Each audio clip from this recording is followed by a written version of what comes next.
Samore Love, you have now tuned in to my Black Ink Crew recap. Guys, be sure to subscribe to this brand new, all new channel. Also, be sure to share this video wherever you like to share videos, okay?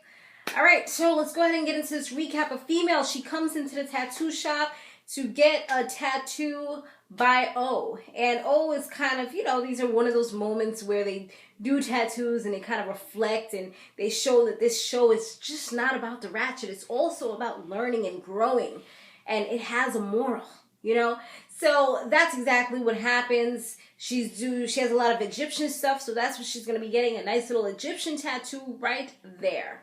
And I actually want to get an Egyptian something. I want to get something from Greek mythology, but I'm still working on it, so we shall see. Gotta get some more stuff. I tell you, it's like an addiction. It really is. Anyway, so her, she says that her child's father had died when the baby was, did she say just born? I think she might have said just born or after conceived. I don't really remember. But she did say that she had to push out the baby and literally deliver the baby herself in her hands in her living room because the ambulance came too late. And I'm like, girl, you giving New York a bad look. You trying to say that the hood is that bad that they don't be having no ambulances? I mean, I've never seen that in the Bronx. Maybe in Harlem. I don't know.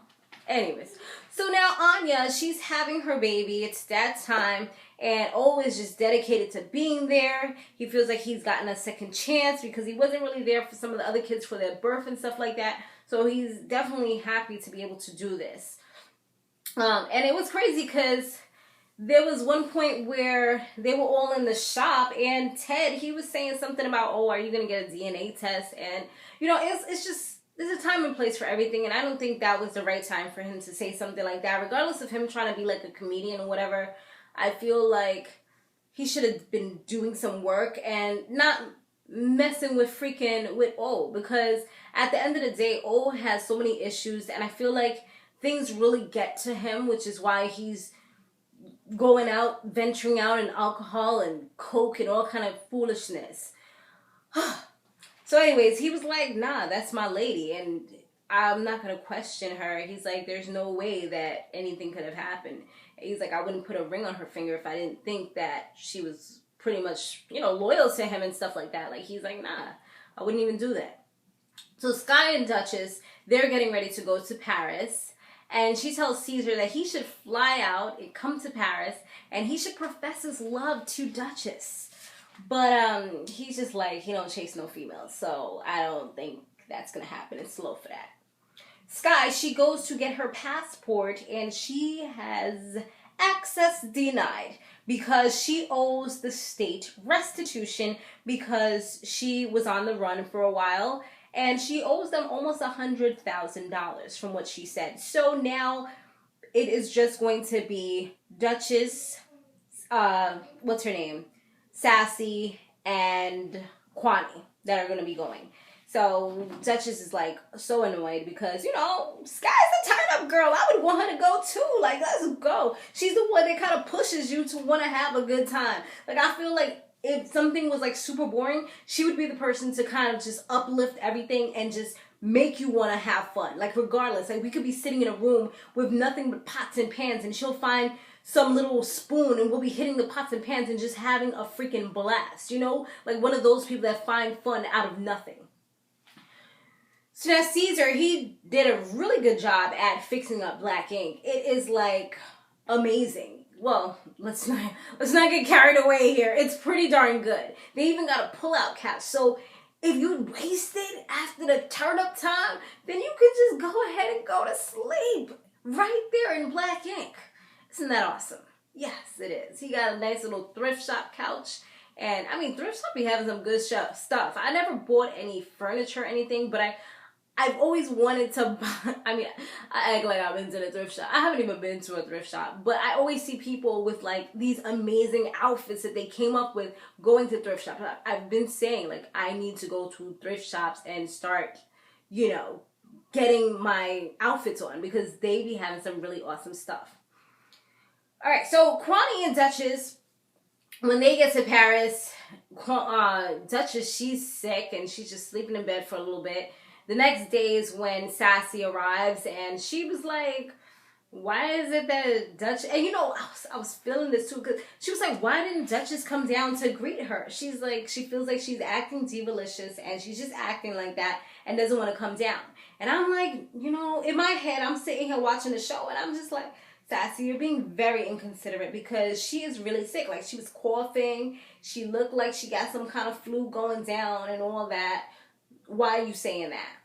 But then I see this gal going to some freaking tattoo place where she tattooed the owner. She was turned up, having a good time. I mean, she wasn't turned up, but she was like working. She was smiling, just being very jolly.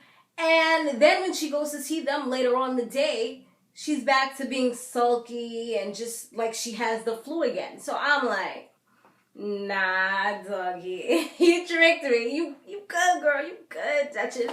But she was lying. She wasn't really, no. She was not really sick. Or if she was sick, it had evaporated. It was gone, and then she started pretending. So she tells them that there's not going to be any party later that evening, because they had all got invited to the party, or she invited them. And then she was like, nah, it's not even going to go down. I don't think I'm going.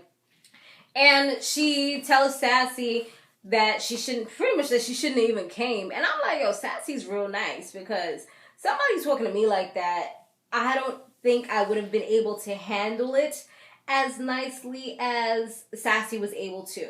I mean, I'm very nice. I've calmed down a lot compared to back in my days, but there's some things that I still am not able to accept. And people talking to me in a disrespectful type of manner, especially right up in my face like that. Like, nah, homie. You're not going to come at me like that. I mean, I understand. The only thing that I feel like Sassy was wrong is that she pretty much begged to come on the trip. So I guess that warrants her to be spoken to like that, because you begged. Nobody asked you, nobody invited you. You're like, oh, I'm coming to. Like, you invited yourself, and I guess she didn't want to be rude at that time. But why you wait until the girl come all the way to Paris to be rude, you know? So now this dude, he comes into the shop, going back to Black Ink now. Some dude, he comes to the shop.